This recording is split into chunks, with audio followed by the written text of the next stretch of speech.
THN News। Pakistan Peoples Party के chairman Bilawal Bhutto Zardari के political secretary Jamil Ahmed Soomro पारा आर्ट्स काउंसिल ऑफ पाकिस्तान लाड़काने की इलेक्शन में चूंडी आयल नई बॉडी के मान में आजियाणो रखियो वियो।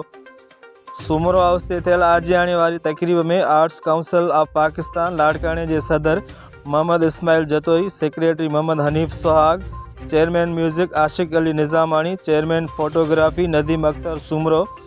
चेयरमैन ड्रामो अमजद गुल सूमरो, चेयरमैन अदब Mohammad Isa Memon, chairman fine art Salim Shah Rashti, chairman library Nazim Chande, chairman press ए पब्लिसिटी बरकत अली गाद, खालिद भुट्टे PK ए मुश्ताक तुने समेत PPA के अगवाणन इमरान जतोई, अनवर लोहर, वकार भुट्टो, काजिम भुट्टो, शेर अली, बारी अब्बासी ए बेन शिरकत कई।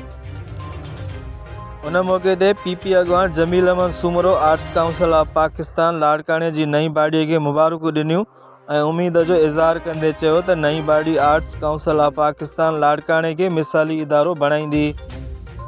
हुन वधीक चयो त PP हमेशा कराची समेत सॼी सिंध के फ़नकारनि की भलाई ऐं संदन फ़न के उजागर करण लाइ भरपूर नमूने किरदार अदा कियो आहे,